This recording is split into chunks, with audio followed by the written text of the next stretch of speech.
let's start with this. I fully 100,000% with no hedge do not believe that you can teach entrepreneurship, right? So that's awkward.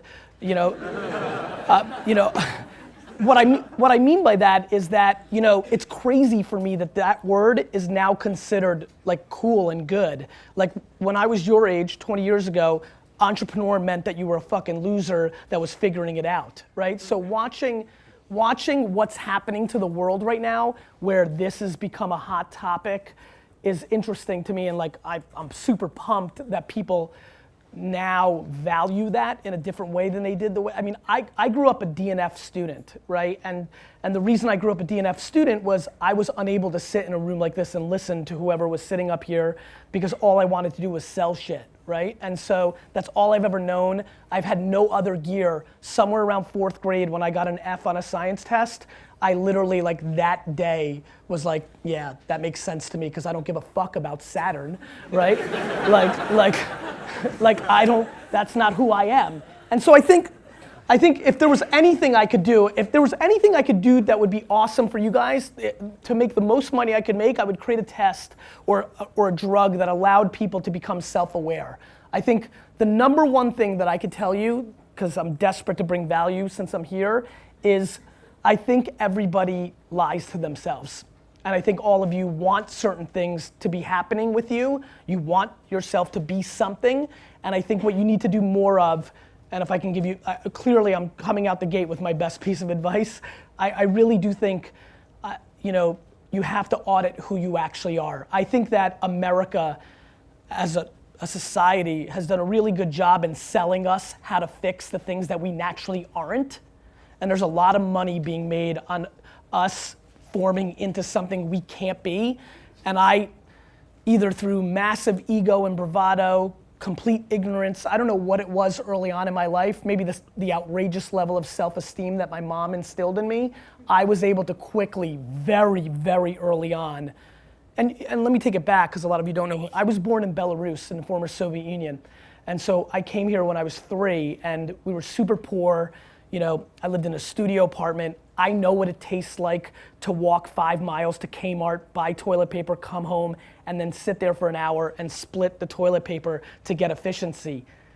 That's a huge advantage for me, right? Like the fact that I've been working 19 hours a day, every day for the last 20 years is easy for me. It's the only gear I knew, right? I was poor.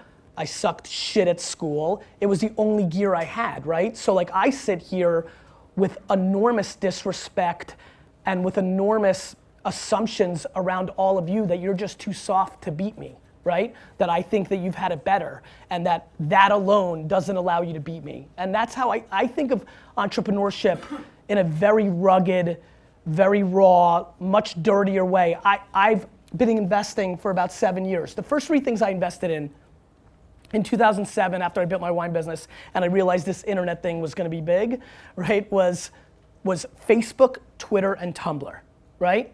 And then I've collectively gotten stupider since that moment, mainly because I didn't think of myself as an investor when I invested in those companies.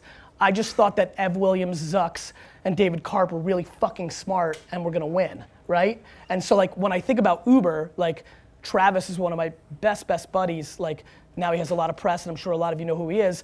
That just makes a lot of sense because all the negative press he gets makes sense because he's a fighter.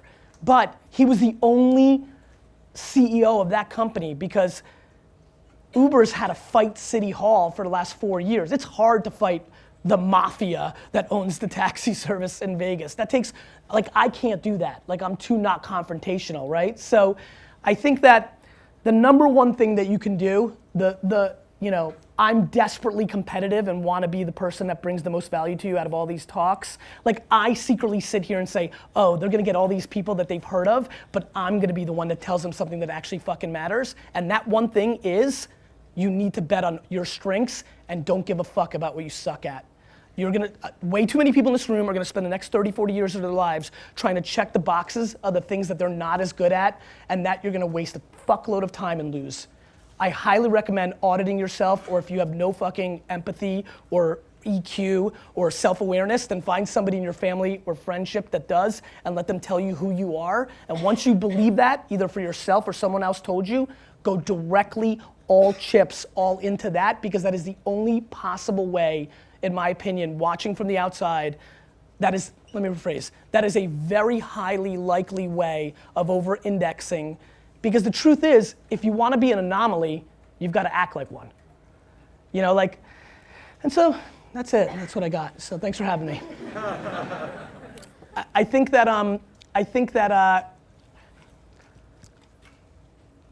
it's been really interesting for me for the last 3 years to watch. So tech, when I was investing in it for me, and when I was growing my business in the 90s, and then when I really got into it in 04, 5, 6, 7, you know, people were in it because they were really good at it, or in it, or really passionate. Right now, everybody thinks that if you're 22 and you have an idea, you're entitled to a startup, right? And so the thing that's been really fascinating for me to watch, the dichotomy of structure and understanding how to play the game versus entrepreneurship. So for example, again, being a dick about it, I know I'm sitting in a room full of number 2s, 3s, and 4s, right? There's so many people in this room that are like gonna be, could be dominant number 2, 3s, and 4s, and I'm pissed that the narrative now is that you need to be a number 1 and have your company, because a lot of people are gonna lose or leave money on the table because that's just the narrative, right? And so the difference for me between a 2, 3, and 4 and a 1 is having a stomach.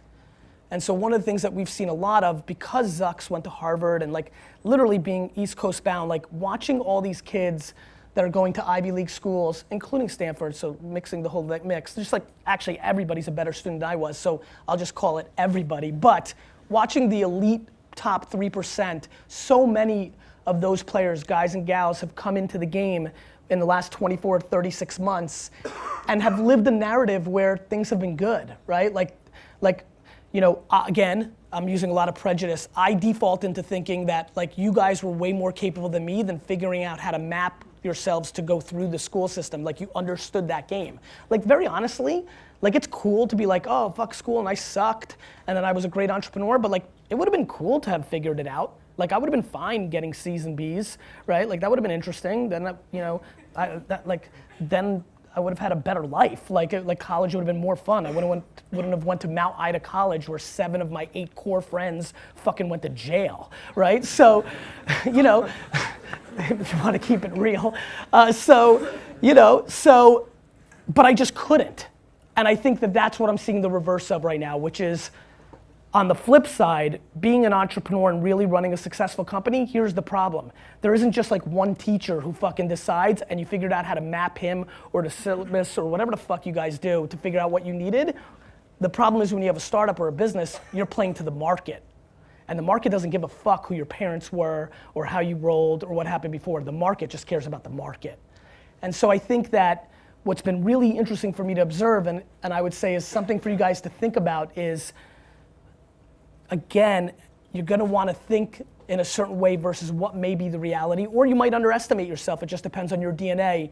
But the ability to adjust is the entire game. Like, I'm so proud that I change my mind every day. My dad used to get so pissed when I was building Wine Library. He would always be like, fuck, he would say like, 3 months ago you said Ricky was gonna be the best employee. I'm like, I changed my mind, he's shit, fire him. Or he's like, you said sparkling wine was important, now you just eliminated it from the key spot. I'm like, I changed my mind. Like, my ability to only be comfortable in massive chaos has been my biggest asset as an entrepreneur. Like, I would never take a fucking note. Like, that scares the piss out of me what these 3 people are doing right now, right?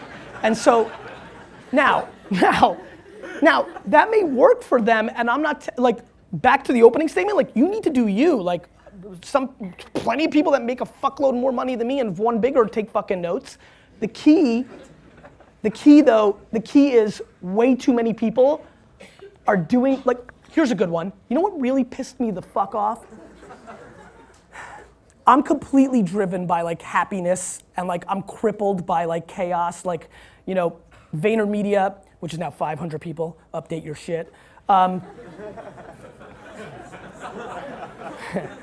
VaynerMedia is like completely dictated by, like I'm a dictator of HR. Like all I care about is the atmosphere. All I care about is how people, all I care about is like how people roll. Like I think I fired the 4 most talented, smartest people that have worked for me because if you don't know how to play with the other boys and girls, you're out because I suffocate under, you know, conflict and negativity, and like nobody's better than me, so you gotta go. So what really pissed me off in tech world was when Steve Jobs' book came out, when he was dying, when it was all about Steve 3 or 4 years ago. I literally watched a lot of my tech startup friends start being like a dick to their staff. Because Jobs was tough, everybody fell into the romance of like, I have this big vision and I'm gonna be a dick like Steve, right? And I thought that was really interesting for me to watch that half decade of like literally watching people I know and then watching them act differently because the status or the icon of the moment, and you see a lot of that. And so like that is probably the energy I'm trying to bring to this class today, which is you can look at like how people roll and like it's great to admire and things of that nature, but it's so damn important to stick to like your DNA, right? And like what you're good at. And to recognize that you need to surround yourself, whether it's your co-founder or whether it's the people that work for you. Like all I do is hire the people that are the opposite of me, that bring the other value, that bring me the ability to remember what the fuck that meeting was about and go make sure it happens. You know, like whatever it may be, right? And so I think that's another thing that I would highly recognize. I think the other thing you guys should recognize is how ridiculously lucky you are, but how interesting the supply and demand of your luck is changing. Meaning, it's never been better to be an entrepreneur. Like right now, right this second is the greatest. There's massive disruption.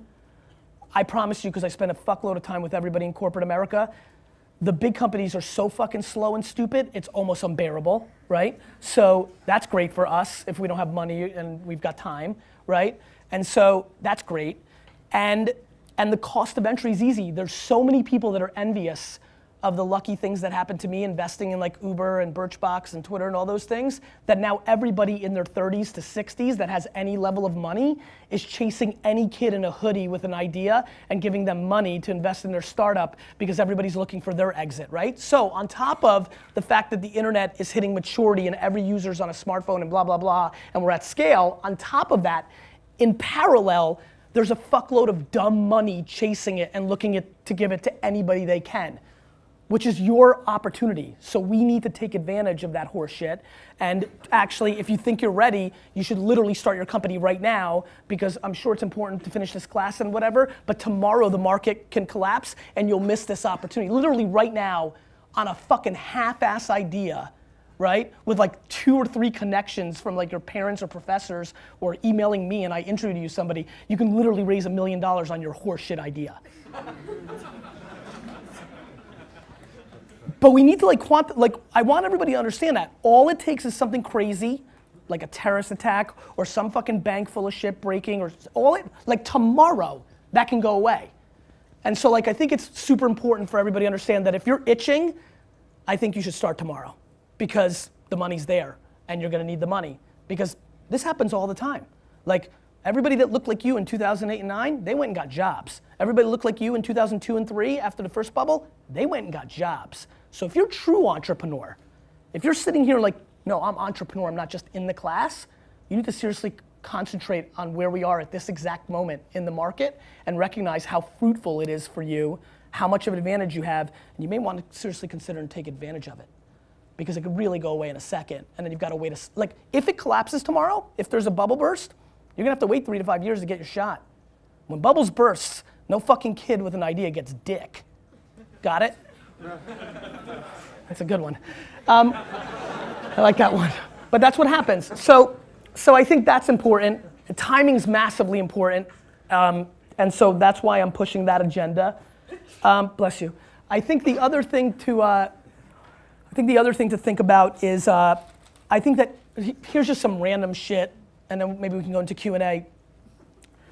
I think that Uber, Airbnb, and Instacart are not anomalies the way a lot of people in my world think. I think they're just a preview.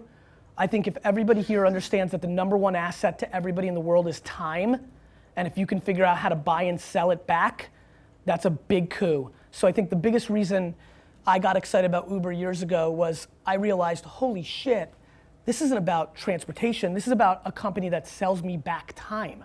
As a matter of fact, I actually boycotted LA for 4 years. I actually didn't come to LA for 4 years because I hated fucking coming here so much because I didn't want to rent a car and the fucking shit. I fucking hated this place. Literally, now I'm back all the time because Uber, because I can get around, right? Like I can actually move. And so That was good. But back to the main point.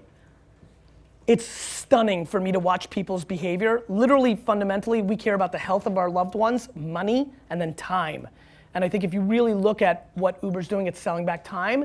And I think if you're thinking in startup mode, if you're looking for an inspirational seed as a starting point, I highly recommend thinking about time. People will massively overpay for it. You love time so much you don't even realize that. Think about the last time your phone or your computer was 1/100th of a second slower than what you're used to on Wi-Fi, how fucking pissed you were. Like that's how much we like time. And so that is a big theme that I think is gonna play out. And so again, recognizing not everybody here has their full idea or everything figured out, I think that's an important place to play. I think the other thing that's really important is, I think I play the game a little bit backwards. So I publicly give away all my best ideas. All of them. I recognize as an individual, I'm not gonna be able to go and execute every great idea, every great thought I have. And so I've lived a life for the last 7 years where I put out all my content at scale, whether through blog, I'm writing a lot on Medium right now. If you don't know what that is, you should check it out, it's really rad. Stuff like that. And so I think early on in one's career, and definitely I watch a lot of people that don't understand what's happening now, is the value of your thoughts can be extreme. So I highly recommend thinking about putting your thoughts out to the world in whatever way you communicate, whether through audio podcast or written form for Medium or video blog. If you're thinking about entrepreneurship, if you're thinking about trends, if you're thinking about business, you're literally just 1 3-minute read on a Medium away from creating a huge gateway drug to a lot of opportunity if your thought is deemed as smart or forward thinking or different by another thought leader or somebody who's got an opportunity. And I'm surprised, I think this is very residual from the way it used to be in the world of patents and ideas. I love when, my assistant's got a great thing now in this. Once in every 4 months, somebody sends an email saying, I've got a huge startup that I want you to invest in, but you've got to sign this NDA, right? Which literally every time gets an email back that says, fuck you, right? And the reason is, I'm a humongous believer that ideas are shit and that execution's the game, right? We've all got ideas. Everybody's got ideas. Do you know how many fucking ideas we all have here? We could probably sit here for the next 2 hours, draw them all out, record them, and predict the next 78 great startups over the next 9 years. And so I think the thing that is another theme in entrepreneurship is there is way too much fodder brought to the idea. Uber was Magic Cab 3 years earlier. Uber is not an idea. Uber existed. It's called Magic Cab. But the guys that executed it sucked, so they lost. So I think, if there's any level of romance left in this room about your idea, I'd like to suffocate it. Because I think the actual situation is what you actually do with it. And so that leads me to the last point. Maybe it's because I was born in a communist country, maybe it's because I came from zero, but I really think that people who think they're entrepreneurs that don't work 15 to 17 hours a day aren't. I really believe that. I'm sure that's short-sighted and one-dimensional, but I just believe it with my entire soul. Like, it blows me away of watching the startups I'm investing in where they're like leaving half-day Friday during the summer to go to the Hamptons to like hook up. Like, cool, I get it. And I wish I could do it, but I think that there's a pretty substantial soft mentality in the game right now, and what's deemed as hard work is probably not going to be deemed as hard work by your grandparents or great grandparents, and definitely the opportunity at hand when you're taking people's money. I mean, look, I think one thing that should be talked about as well is, I would say 80% of the kids that I'm giving money to between 22 and 25, as you can tell, I'm not traditional, and so we get nice relationships. I would say 80% of them tell me right to my face that they actually have no worry whatsoever to lose my money. That it's awesome, right? Like, I'm sure you're thinking it too. Like, cool, I'll raise $1 million, I'll learn a fuckload. If I lose, I'm still just 26. I got plenty of time. I'll take all that experience and I'll go apply it. Let me tell you one thing about that experience and applying it. One of the things that's very dangerous, if you think you're gonna be great, I highly recommend that you be very smart about how you go about this, because the thing that most people don't talk about is the fact that that checkbox in the loss column eliminates you from a lot of opportunity the next go around. And so a lot of people right now, they're taking money and just starting shit because it's easy, and who knows, and it's like fucking roll it, right? What's happening is when you lose, all the people that you're gonna look for money, bless you, all the people you're gonna look for money in the future, and the market, and your fucking Wikipedia that say you fucking lost, and all that shit, it's all there. And so I think there's a lack of thinking about legacy and long-term marathon thinking right now in a sprinter's mentality where there is a lot of access to capital and everything feels shiny. So I'd like to instill some level of giving a shit about 10 or 14 or 19 years out too. I'd like to do some Q&A if that's cool. Yeah, man. So do we, What's your name? My name's Shane. Shane. Shay? Shane. Shane. Thanks for coming out. I like Shay better. Can we start our company tomorrow, or do we protect our legacy? That's a great question. So I think you can start your, so perfect, thanks. I am a contradiction, so fuck you, Shane. I think you do both, and this is what I mean, right? Like, there's a big difference between going to like 15 tech conferences, using all your leverage, getting to everybody that sat up here, saying you've got it, getting those checks, versus, you know, borrowing like 30 grand from a rich friend or your parents, or, you know, there's a way to do both, right? And so, I would do both. I mean, if you, look, let's play this game, and don't bullshit me, because I might call on you and then expose you. How many people here really, really think they've got their idea and they're ready to go? I really think you should leave, with all my fucking heart. Like, leave right the fuck, like walk out of this room and go do it, right? So, because I really believe that, like, tomorrow something bad can happen, and it's really good for you guys right now. Like, you could really get 200,000. Like, you know this, right? It's crazy, the default that we think of how easy it is to get money. You know how hard it was to get money in 1998 when I came out of the game? Like, you couldn't get 50 bucks from somebody, right? Like it's so fucking bonkers because Hollywood dictates thinking.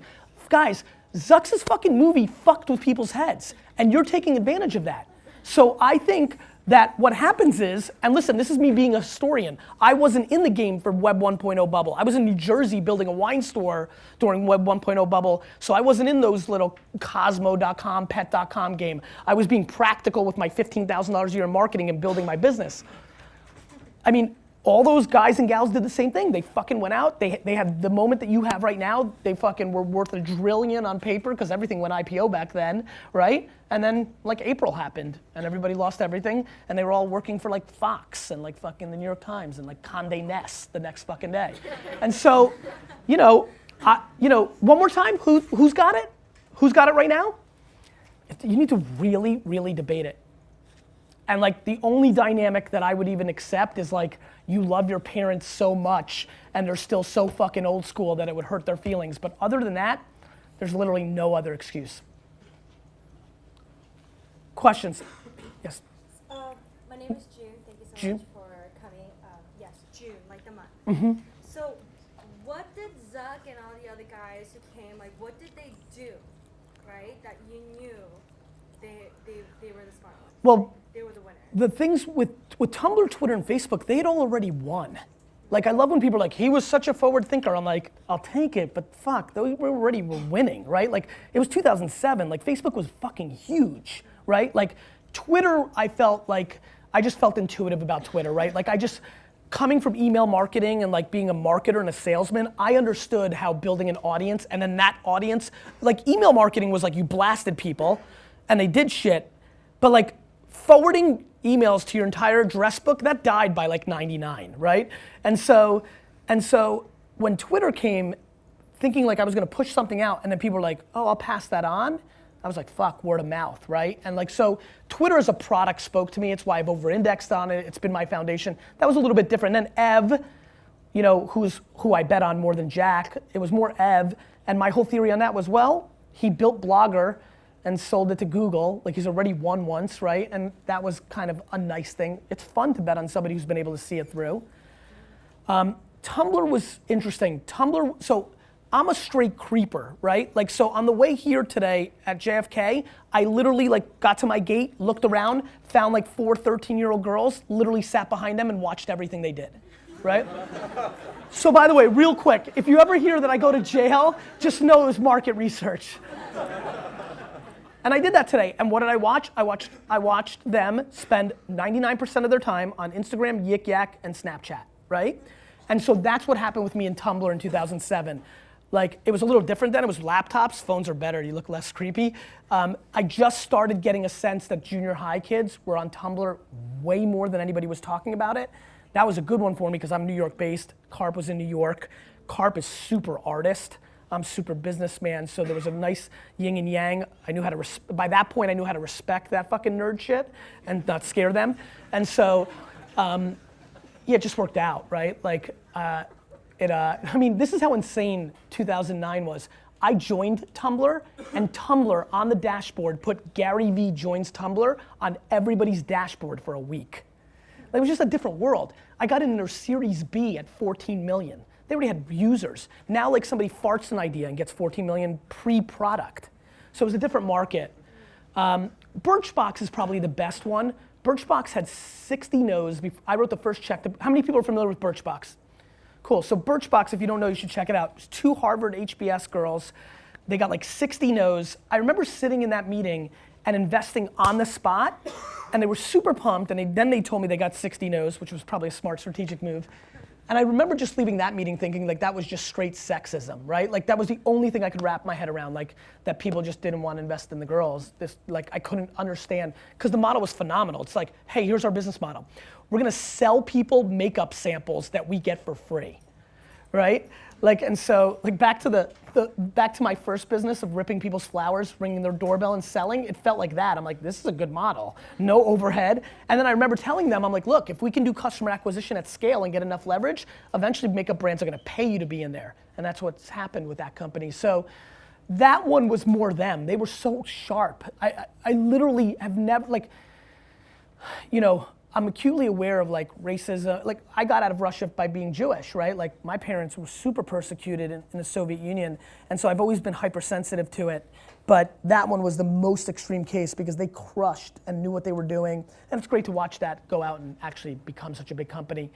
But simple things like Yik Yak, right? I fucked up and didn't see it through, but, which I'm pissed about, but the only reason I even reached out to them, just to give you an example of like messing up, 9 or 10 months ago, I could have gotten in at a $4 million valuation. They just raised at a $350 million valuation. And the only reason I got to that gateway is that every morning when I wake up and go take a crap, the first thing I do on my phone is look at the iTunes top 150 free apps, and Yik Yak just started showing up. 150, 137, 123, 123. Like, what the fuck is this, right? And Secret and Whisper were getting all the Silicon Valley attention, yet they weren't even showing up on that, and you just knew normal kids were doing it. So the same thing happened with Snapchat. I remember creeping on 13-year-old girls for a couple months and being like, the fuck is that yellow thing on their phone? Like, it's always showing up. That was good because it was yellow. It was easy to like see fast and not get like beat up by their dad. And so I spend all of my time looking at behavior. Like, at the end of the day, all I do is reverse engineer behavior. And that's what I figured I was good at, right? Like, I was good at, because I was such a great salesman, I was able to reverse engineer as I got more mature and older. I'm like, I'm a great salesman because I actually am really paying attention to what you're doing. Like, when I took over my dad's liquor store, I made a lot of money as a teenager selling baseball cards. All I used to do is stand behind a baseball card table, and just people in malls would walk by and look at your case, and I would just literally watch their eyes and be like, what are they responding to? So like UI, UX, like my designer friends are always freaked out of how good I am at it, because they think I'm a business guy, I shouldn't be good at that, but that's all I've ever done my whole life at scale. I feel like I'm doing it right now. I'm like watching what's happening here. And so I use my EQ to like do my thing, but and that's why I'm such a big fan of betting on strengths.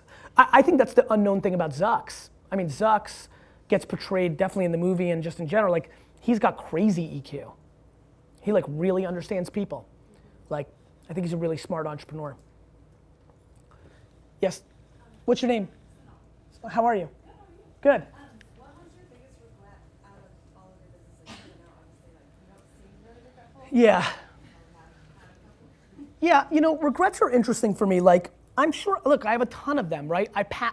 If you go look at my first book, it's called Crush It. In there, I thank my entire family and one random human being, Travis Kalanick, CEO and co-founder of Uber. And I passed on the angel round in Uber. I literally left $700 million on the table by not investing in my buddy after I just told you bet on people and this and that.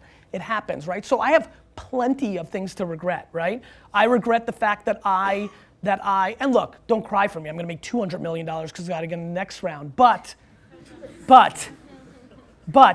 I regret that when I was doing open cart optimization on winelibrary.com in 1997, that I wasn't smart enough to realize that if I turned that into a product and sold it to Amazon for $500 million, I would have made a fuckload more money than selling 18 more bottles of Pinot Noir, right? So, but very honestly, you've got me pegged. I'm basically not capable of really regretting it. I'm trying to answer your question and not be a douchebag about it, but regretting feels to me like the opposite of entrepreneurship, right? Like I just think it means looking back, and I think speed is the #1 variable that most people in this room will struggle with. That is the variable difference that's what Travis and Zucks moved so when Mark bought Instagram for $1 billion, a couple months earlier I did some Fox program and I said that I was like, it was December and they're like, hey, make some predictions for 2013. I was like, Facebook's gonna buy Instagram, right? Cool, whatever. 4 months later it happens. And CNN asks me to come on because the video went a little viral in the tech community. So I was on Piers Morgan. And on Piers Morgan's show, his opening line is, this company's 550 days old. How the hell is it worth $1 billion? And my opening line is, they stole it. I get out of the studio, I'm hardcore Twitter, so I go on it, and literally there are thousands of tweets of people calling me a fucking idiot. So literally that night, from like 10 o'clock at night to 4 in the morning, I favorited every single one of those tweets by hand, all of them. I think this is a good story because this is what an entrepreneur I think does. I favorited them all, and then I guess last year this time, right? Facebook bought WhatsApp for $18 billion, and every article like the next day after the news came out is like, oh wait a minute, they fucking stole Instagram. And no joke, for a week, my wife and I went to Turks and Caicos for a weekend, right? Luckily, she just likes to read and I can't bother her. And I laid on a beach for 19 hours a day, 2 days in a row, and replied to every single person that called me an idiot and said, what now, bitch?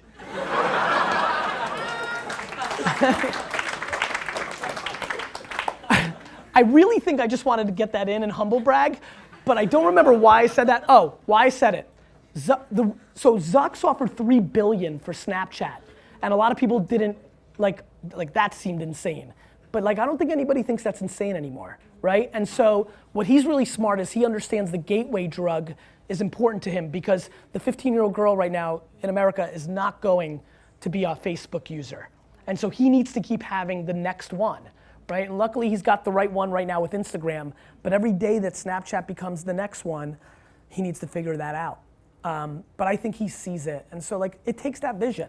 Travis knew that he had to move to every market faster than Lyft, right? And so he just kept raising money if he could, and that was the right execution. So I think speed is something that people really need to wrap their head around. Yeah, man. My name's Alex. Alex, what's up, man? What do you think about Snapchat's new Discover feature? I think every platform is going to be a media company. And so I think it makes a ton of sense. I think everybody in this room is gonna watch like a feature film that's gonna be Facebook only. I think there'll be a #1 hit sitcom on Snapchat only. All that matters is the attention graph, right? Where the fuck are our eyes and ears? Where are they, right? And I can tell you right now, if I wanna sell to a 16-year-old girl in America, I wanna be in Snapchat, right? So I thought it was a huge coup for the media companies that were launch partners because some of them I think we'd all agree are like stodgy and not great and for them this was a little bit of good value.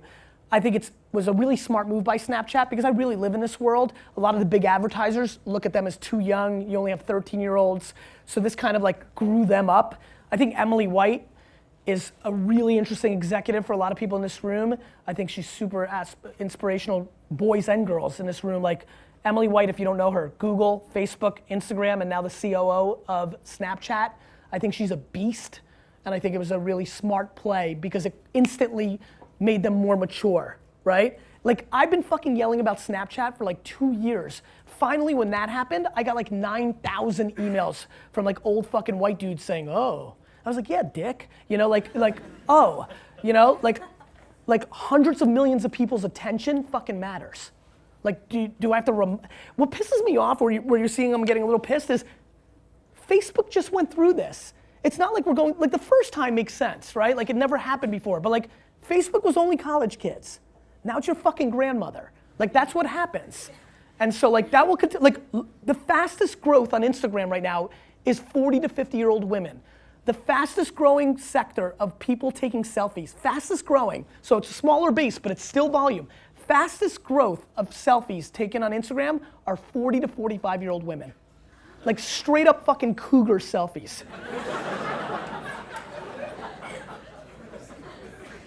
Right? Like, and like watch, and again, back to like watching, I'm watching people like have conversations real quick off that reaction, and people are like, yeah, my fucking mom, like people know, you know, like people know what's going on, right? Like your mom's on Instagram now, 24 months ago, she didn't know what it was. That's just what it is.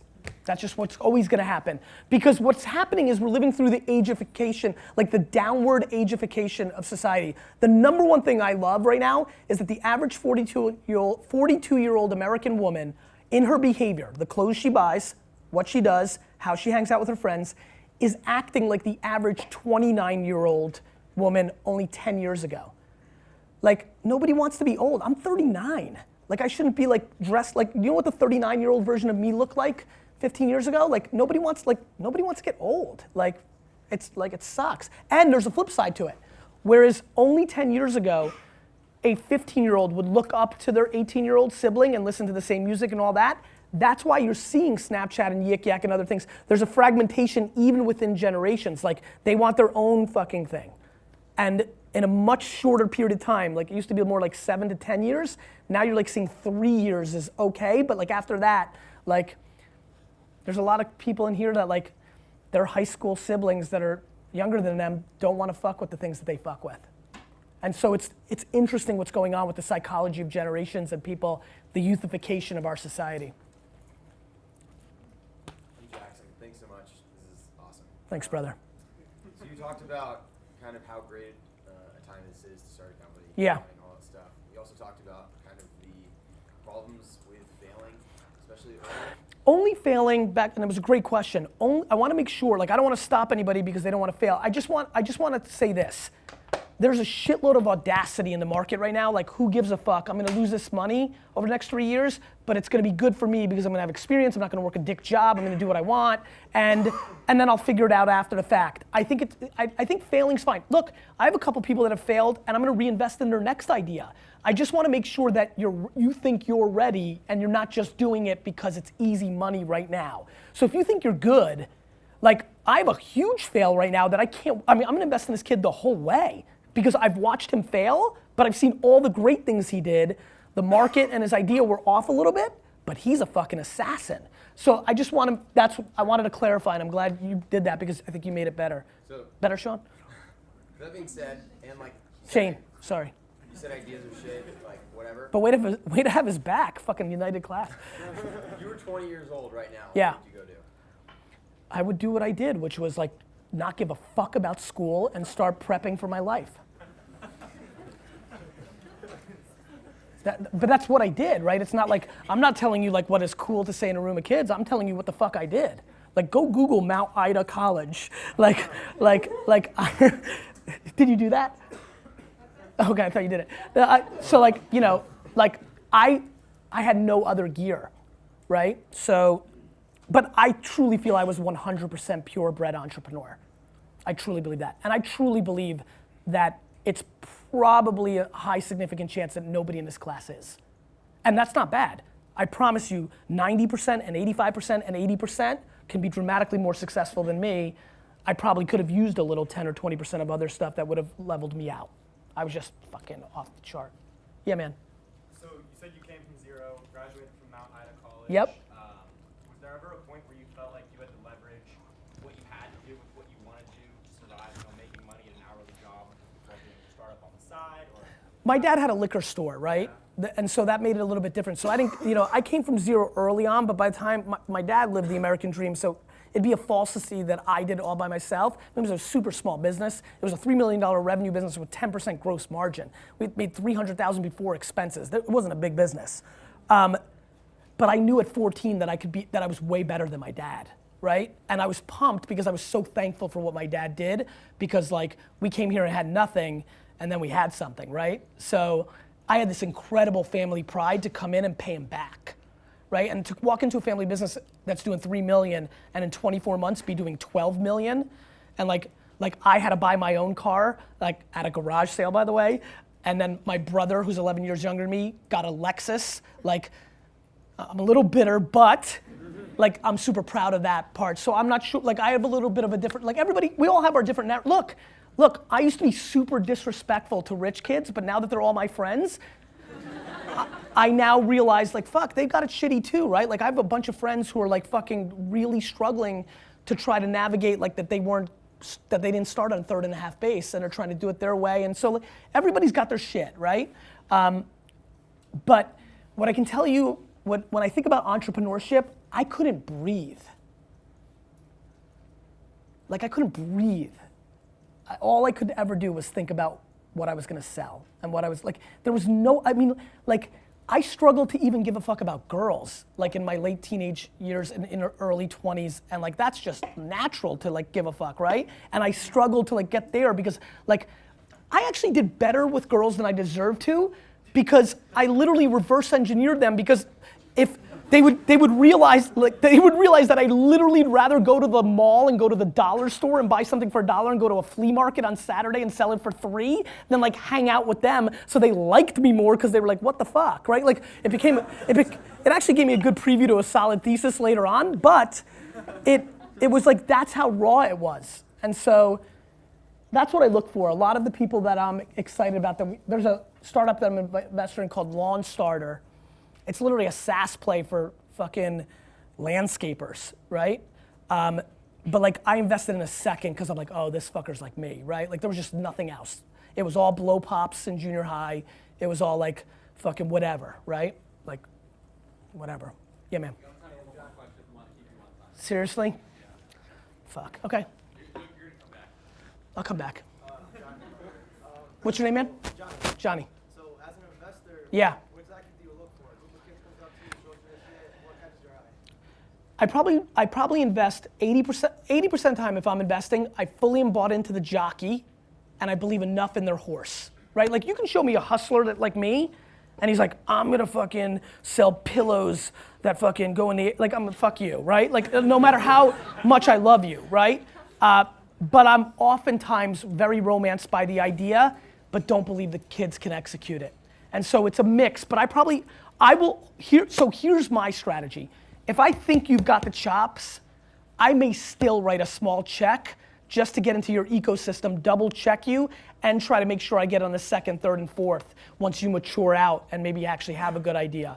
So a lot of times, so that's why I bet on jockeys, because I want to catch them on the next thing, on the next thing, on the next thing.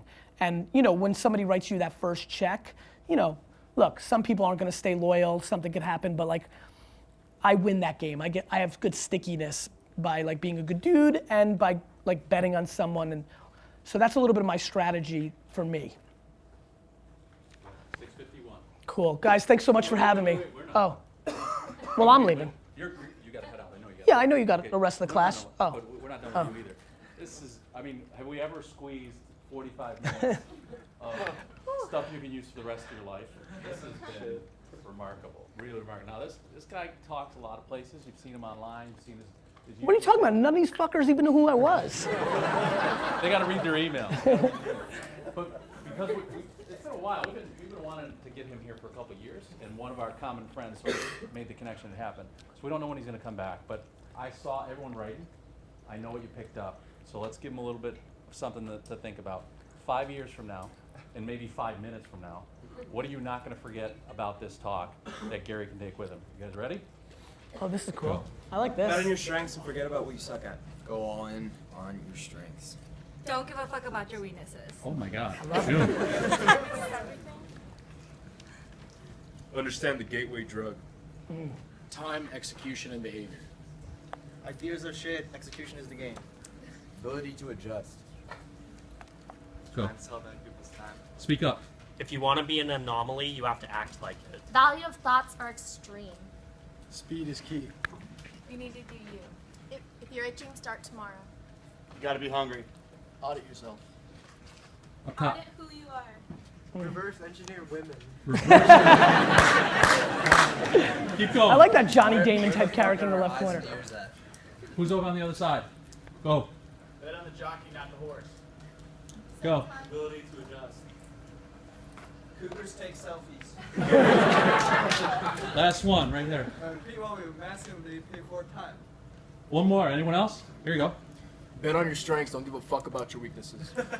Nice guys get dick. Wow. True. When you take things out of context, it's like, thanks guys. Thank you.